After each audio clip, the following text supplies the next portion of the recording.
What's up, everybody? Welcome back to My Twisted Life on TV. I am Poetry. You are here for a recap, or possibly just a review of Love Goals, Season 1. I'm going to touch on Episode 4 and then Episode 5. I'm not sure if this is really going to be a recap. This is just going to be probably my thoughts and views on it. As Episode 5 was heavy. It was heavy, heavy, heavy, heavy. Which is, once we get to it, it's amazing to me how that is still so heavy to me, considering that I speak on these issues so much. I have talked about it extensively on my channel, but anytime the subject matter comes up on a TV show, it still triggers me in a way. So, Love Goals, Episode 4 was Attached at the Hip. We finally get Coolio and Mimi in the house. I still don't understand why Coolio is still walking around with this same hairstyle. Those two little braids sticking out that comes out the top of his hat. That's all his hair, y'all. The rest of his head is bald. He just got those two little braids that come out the top. Or those four little braids that come out the holes. The rest of his head is bald. Why he won't let that hairstyle go, I don't know. I don't know what of his past he's trying to hold on to. But it's annoying to look at. Okay. Coolio has had, in my opinion, a rough life, or life has not been kind to him. He said he was 56, and I was thinking, damn, bruh, you look so much older than that. He body-wise, he still has a good body, but face-wise, it looked like life has treated him bad. And when we get over to Episode 5, you kind of get an understanding that life really has been treating him bad. It's this particular episode, so we get to meet Mimi, Ivy. Her and Coolio been together, they said, for 8 years off and on. He continuously cheats. They've broken up 3 times because of his cheating. She keeps allowing him back. And he's going to continue to cheat because you keep allowing him back. After the 3rd time, he know you're not going nowhere. You keep threatening, you keep threatening, and you threaten. You're not going nowhere. He going to keep cheating.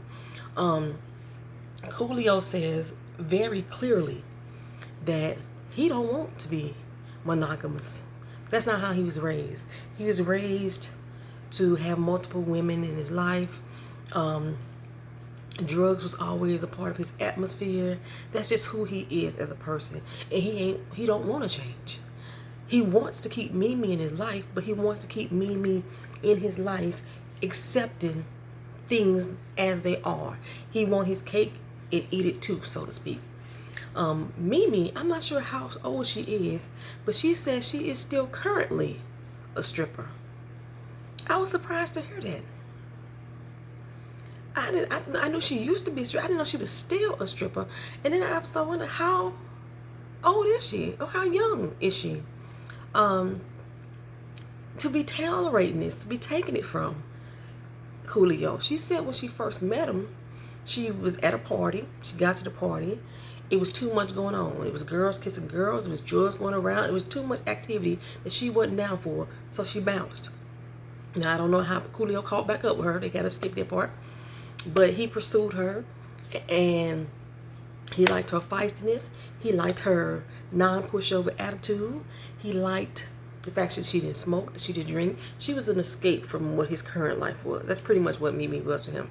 But going back to the non-pushover thing, the fact that she keeps accepting him back after he cheats time and time again, that's one thing that she has been allowing in her life. Him continuously making the promise that he ain't gonna do it no more, and then do it over again. But she's saying this time she's through. This time she's done. He gonna have to get it up. Okay. Well, they decided, Spirit decided that this time they were going to do an activity. It was kind of like a trust activity. They were on an obstacle course. I didn't know if it was specifically made for relationship therapy, but they were going to use this obstacle course to focus in on each couple's issues. Okay, so I believe we started off with Sunday and Brian. Their obstacle was to meet in the middle. you can see these two are very set in their ways. You can clearly see that. So they don't know how to meet in the middle. They don't know how to compromise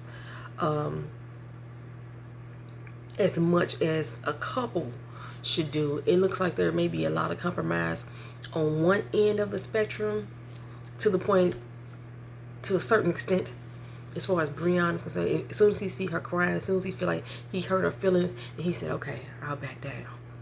But other than that, he like, you can't control me. You can't control me. And she like, you can't control me either. You know what I'm saying? You know, that's how them two are. So they decided they're going to meet in the middle. So they had to climb up this little big beam, walk across the middle, and trust each other that they're going to make it to the middle. And I'm going to tell you right now, I couldn't do it. Sunday said she terrified of heights. I'm not necessarily terrified of heights, but I am terrified of dying. And I don't care if the harness was on her. Look here, I done made some attempts to be a dare taker or a venturist twice in my life. I got on a damn water boat in Costa Rica, and I got parasailing in Aruba.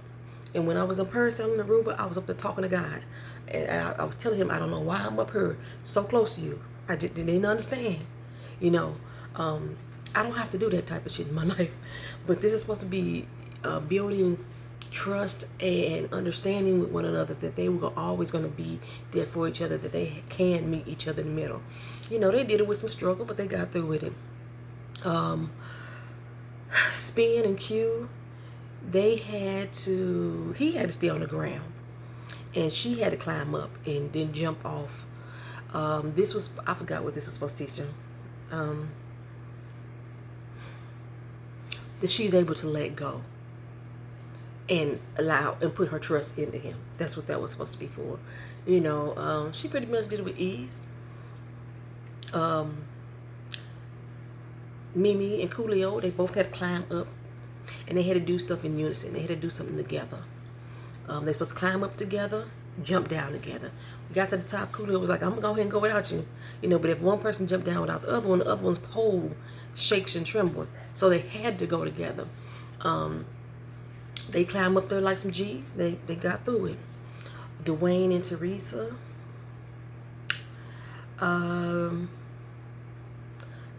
know they had to walk across the beam. They had to walk across the beam with Dwayne blindfolded. This is so he could, you know, he was the head of the household, but he needed to listen to his wife more.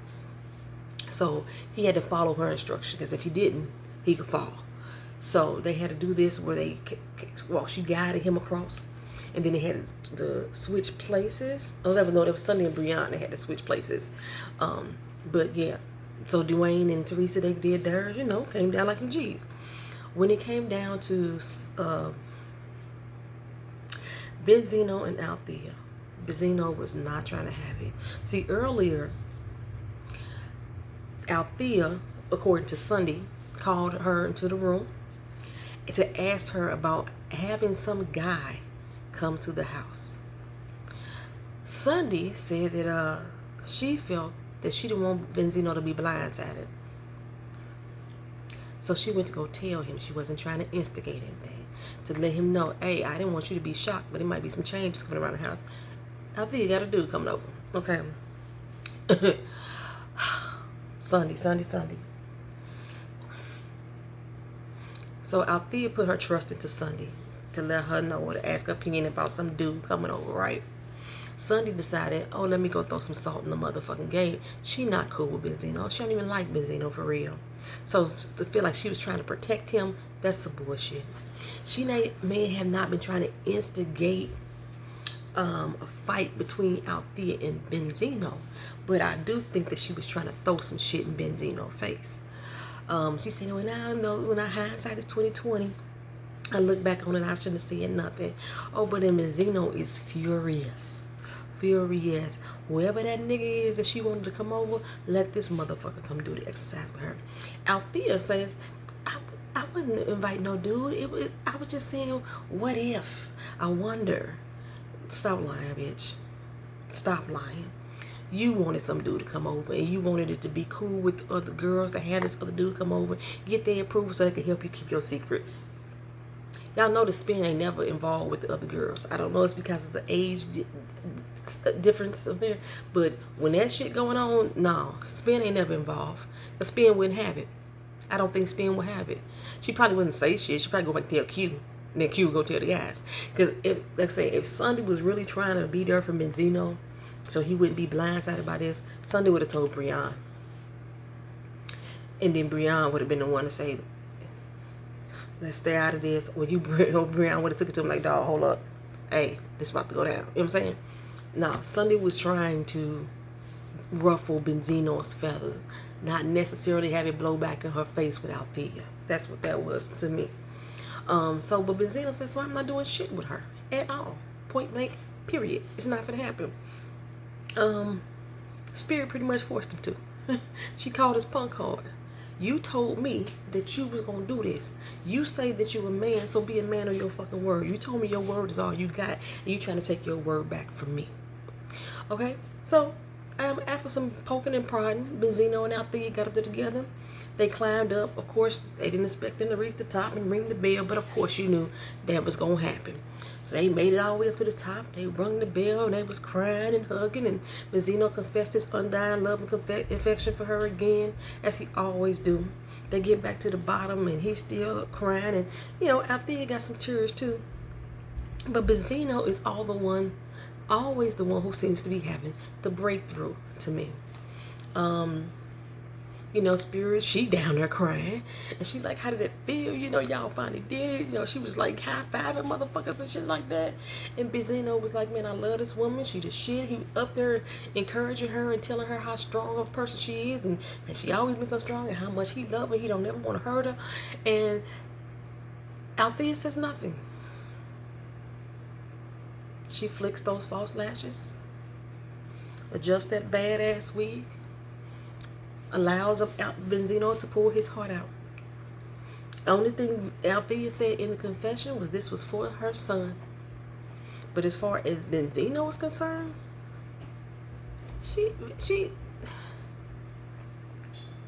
Althea and Benzino should not be together. They made this situation seem like this is opening a doorway for Althea and Benzino to get back together. Because even Benzino was like, I think I got my baby mama back. I think I got the mother of my child back. I think I might get my family back. Althea ain't feeling that way. I'm glad that he acknowledged she may not even be feeling that way. I don't know how she feel. I'm here to tell you, she ain't feeling that way, son. She ain't feeling that way. Okay. So, I mean, that was pretty much that whole episode. They went through those exercises. They felt that they was able to bond with one another and put more trust in each other. Put trust into the areas of their relationship that they were having the most struggle with. So we go on to episode 5. Episode 5 was called It's Not Your Fault. This is the episode they're going to have group therapy that everybody was going to open up about their childhood traumas. Damn near everybody in that room, every woman in that room, their childhood trauma stemmed around sexual assault. 4 out of the 5 women. Actually, I think it's 5 out of 5. I think Althea was lying. I just do. Althea was like, I had a good childhood. With nothing wrong with my childhood. Your parents broke up when you was 8. You was bounced around. You didn't have a lot of stability. Usually when kids are bounced around a lot, something happens to them on a sexual nature. Usually. But she had the most wonderful childhood. But at 8, everything fell apart for you. And she don't understand how that is affecting her. She said she moved to her first apartment at age 16. And then she started messing around with a bunch of older men. She let older men take care of her, you know. And she goes back to, you know, because I was such a pretty little girl. I was always the little trophy wife. Out there, you ain't that fucking cute, sis. I'm glad you think that way about yourself, but you ain't that fucking cute. Okay, but that's what's the story she said. That's why she mess around with older men, and Spirit trying to make her understand that ain't normal. The older men is taking advantage of you. That's child exploitation. All these stories that you hear with all these other different women, that's you too, sis. Because you too, sis. These grown ass men took advantage of you sexually by buying you gifts and bringing you things. And you still have carried on that pattern today. I don't think she really understood. She really didn't find a connection with her and these other women. Because we start off with Mimi. I like Mimi. She's very open. She's very candid. And like I say, Mimi's been on a lot of different shows too, so she know how to talk therapy-ish talk. Same way I feel about Teresa. And she tell them that I was molested by my grandfather. Her and her daddy didn't have no good relationship at all. He was a drunkard. But her daddy and the granddaddy had a bowling league, and they used to go bowling every Wednesday. Every Wednesday, she had to ride with granddaddy. And then she always had to wear a dress because that's what young girls did. And she couldn't talk about it because young girls didn't talk about shit like that. And granddaddy was molesting her every damn Wednesday. And all of these women all had these experiences between the age of 6 and 12, I believe. I think Teresa started at age 12 to 17. So she talked about that experience. She didn't really talk much about her mother or what her mother was at in this whole situation or what role her mother played. Then we go to Spinderella, because she was just like, all the women was like, Spinderella talked about it as well. She had the same experience. She was molested. And she only talked about it with her sisters. And they didn't really talk about it in detail. They just talked about the fact that they all shared the same experience. So her and all her sisters were sexually molested. Me and my cousin, we talk about a lot too. But and sometimes we get down in the details. Sometimes we just talk about the other cousins who ain't talked about it, because me and her are only two that seem to be able to talk about it. But yeah, none of these people have shared this information with their loved ones. And the men all sitting in that room like, damn, that's fucked up. And then I'm sitting here listening to these stories with these women. Like I say, 4 out of 5 women have admitted to being sexually assaulted by somebody that they know and somebody they call family, somebody that they love. Like I say, Althea didn't include herself in there, but you have been sexually exploited by grown men. And I'm sitting here looking at 5 grown men thinking one of them is you. That's what I was thinking. One of them is you. Y'all all sitting there saying that's fucked up, but y'all don't think that's you. You don't. My daughter's father don't think that he being involved with me was wrong at all. I was 17, he was 24. He didn't think that was wrong at all. He was fucking around with a 17-year-old girl. Why? Because my mama approved. And why did my mama approve? Because my mama was a fucking drug addict. And I was a fucking pawn to get her dope. As long as I fucked around with this 24-year-old dude, and he was a dope dealer, he can get her all the dope she wants. That's what was one of my situations. I had a few situations, which is why I tell my daughter, I don't think I ever loved your father. And I don't mean that to sound harsh. That just was the reality of the situation. I knew what it was. Now, when I got older, I got back with her father to see if we really could have a relationship. And that's when she came along. She didn't come around doing my 17-year-old phase. I got back with Keena's father when I was like 24, and then I had her at 25. I moved away for 4 years. I got married and everything, came back. But that was Spin's situation. So then Sunday, she not ready to talk. You could see her uncomfortably shifting in a chair. She wasn't gonna talk at all. And I knew she wasn't gonna talk, period, through this whole damn episode with them people out there in that room. So everybody was suspecting that she went through the same situation. So we go to Teresa, and then Teresa was like, I'm the youngest of 8. My mama had 8 baby daddies. That was shameful for me to know and to say and to share with people that my mama got 8 kids by 8 different daddies. She didn't want to say the word, but she was thinking my mama was a hoe. Okay, that's what she was thinking. But she didn't want to think that about her mama because that's her mama. And then she said, then one point in time in life, her mama got a boyfriend. He was real nice. He would bring them gifts and trinkets and toys and stuff. Then he started bringing drinks and trinkets to the older kids, and then as time went on, and she didn't ever realize or understood what those gifts meant, or what exchange she had to give those gifts, until it became her turn, and he started doing the same thing to her. She said she never really talked about it with anybody. All these women never really talked about it with anybody. They all felt like they were guilty. They all felt like it was their fault that it kept happening, that they should have told somebody.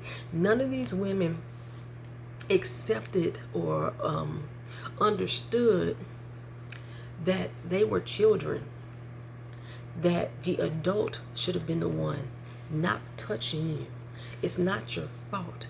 So whether you told somebody or not, they never should have been doing it in the first fucking place. But that was something that they didn't understand as a child. But when Teresa said that she looks at her 2-year-old daughter, and sometimes her 2-year-old daughter running around the house and her pants be off, and her husband friends, because they don't never leave the motherfucking house, one of them might pick her daughter up, and her first thought, her first reaction was put my damn kid down. And she says it with such aggression because she is scared if one of these dudes may be the one touching her daughter.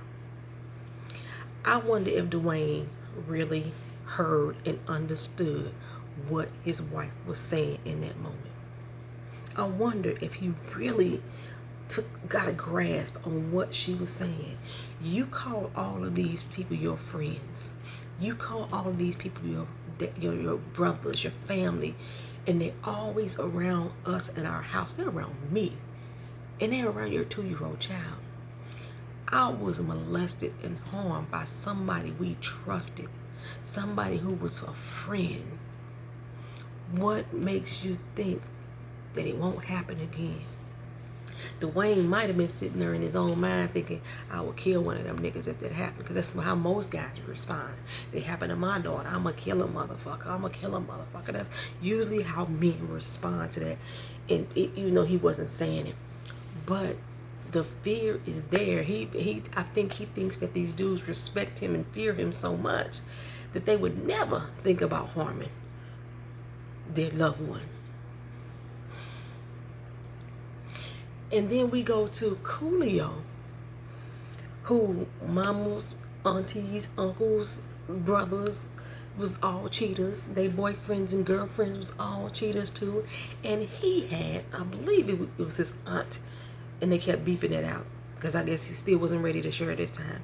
His aunt, or he was saying the person's name, maybe that was it, was molesting him.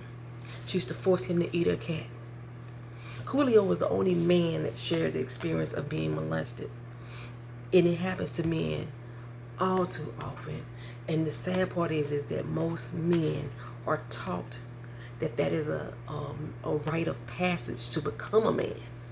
It's by having a woman seduce you or allow you to be sexual with her. Somebody that is older. That's a rite of passage. That's how you become a man.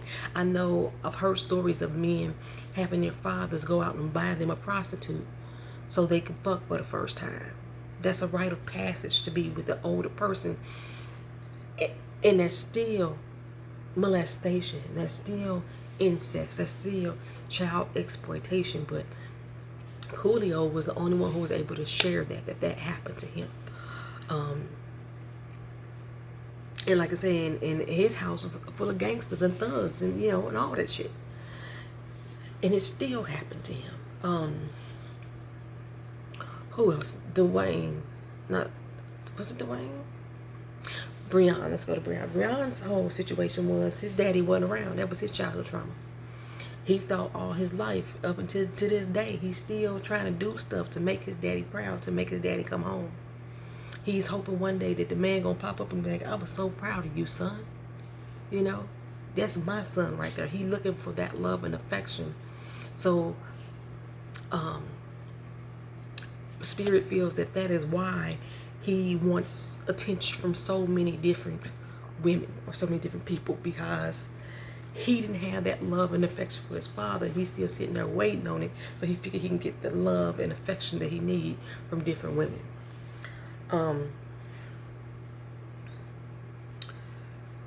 Dwayne, along with Coolio Like I say, they all came up in this era of drugs, you know what I'm saying? Dwayne say that, you know, he was dealing, he was part of a gang, he was gang banging, and it got to the point that adults start looking up to him. He got used to that respect, that power, and the fear that they have when they saw him, when they looked at him. He walked around with his chest proud like he was a leader. And so he made sure he took care of everybody that was in his path. That's how usually the head drug dealer would do. They take care of their little minions and shit like that. So that's the same thing that he's displaying now with his friends. You know, he ain't in the street no more. He done made it up out the street. But he still got minions that he need to take care of. That's his homeboys that's around there. Q said, you know, of course, him too, he was pretty much forced to be in a gang because he had to walk through three territories just to get to school. And he would get his ass whooped, kicked, whatever, might get killed just walking through school. So he needed to have protection. And that's what the gang provided him with, is protection. So he decided to, he was selling at the crack house one day. And, you know, they had a little peephole so they could open up and see who coming through. And it was his mama on the other side one day. He said he didn't sell to her. When I was selling, actually I wasn't selling. I was holding, feel like that.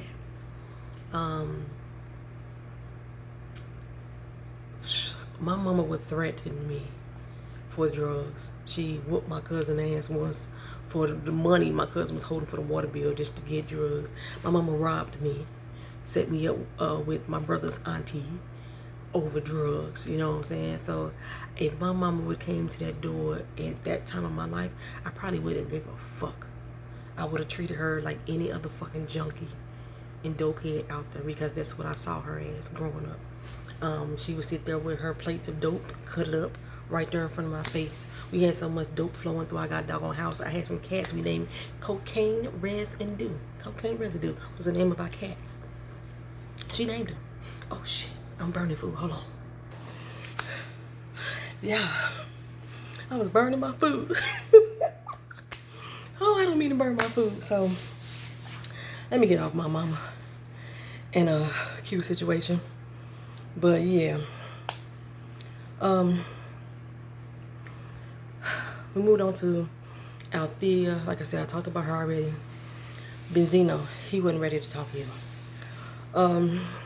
But unlike Sunday, Spirit seemed to keep pressing Benzino. So he said he didn't want to talk about it. Well, why don't you want to talk about it? Because you already talked about this boy, so you can't talk about it again? Why you didn't ask Sunday these same questions? She walked away from Sunday. She kept pressing Benzino, trying to get Benzino to say more and more and more. And he did. He said he had the same experiences as all the other guys in the room.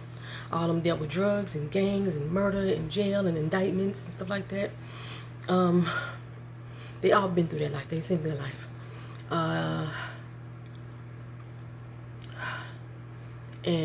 But no, his mama loved him. His daddy was in and out of jail, but his daddy loved him. We heard Benzino say this before, that even though his daddy wasn't around, because his daddy bought him things, he felt that his daddy loved him. So he feels his daddy loved him. Then Althea say, well, didn't your daddy have you out there selling drugs too? You know, it wasn't your place to share his trauma. He feels his daddy loved him regardless of what acts his dad had him do. Then that was his love. That's what he felt that love was. But the way that Althea said it, it was as if it was a judgment. She decided she was going to get ready to walk out. She walked out. And she didn't feel like Benzino was being 100. He was being fake and phony. And she didn't have time to sit there and listen for that.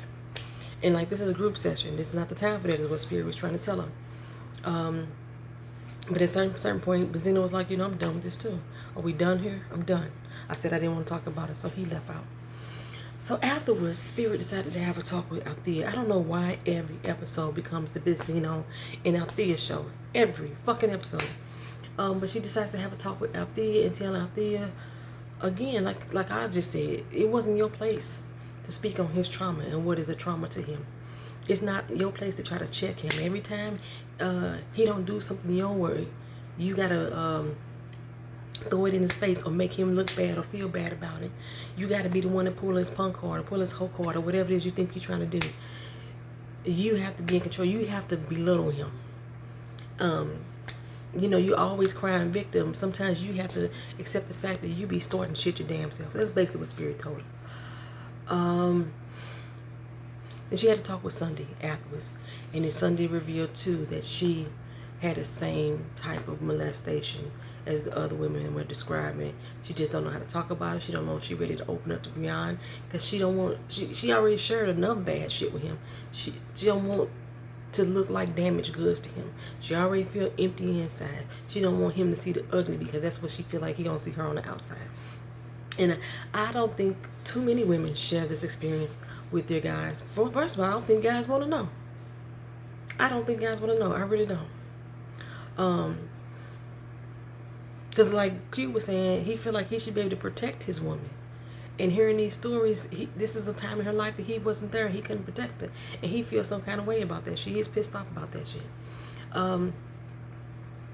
So when Sunday goes out later and she's sitting there talking with the girls, Teresa is like, you know, I'm gonna go home and clean house. That's pretty much what she's gonna do. It's like sitting here hearing these stories and hearing how each one of us had somebody in our life that we trusted. I'm really concerned about my own child. I'm going home to clean house. Sunday, we learned that her situation wasn't by a male, that she was molested by a woman, a babysitter, and she was poked and prodded with different objects and stuff. She was really felt violated, and she's always tried to keep that part hidden. She didn't want to deal with that, just keep it blocked out of her mind, which is why she puts on such a tough exterior. Like nobody's gonna hurt her like that again. But as far as like, it just,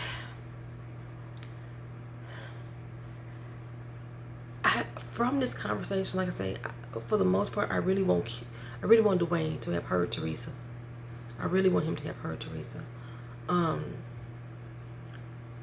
Althea and Benzino, to me, I'm telling you, they to me are a lost cause. They are a lost cause. Althea said, I'm doing the work, he ain't. I haven't seen, they haven't showed us where Althea is doing the work. It showed us more where Benzino is the one who's been doing the work in this process, and Althea is hindering his process. Mimi, and when I look at the body language, Breon and Sunday not gonna make it. They still don't even sit close to each other. Mimi and Coolio was wrapped up with one another. Teresa and Dwayne was wrapped up. Q and Spin was wrapped up. Benzino and Thea was sitting apart. Sunday and Breon was sitting apart. They always sit apart. They never, when they got up there and they met in the middle on that pole in episode 4, that was the closest that they got to one another. That's all I got, y'all. This is Love Goals. When I come back next week, we're going to be back on target, back on point, and we're going to do it the right way. It's going to be a real recap. But that's just my thoughts and opinion. Y'all let me know what y'all think about the show if y'all still watching, and about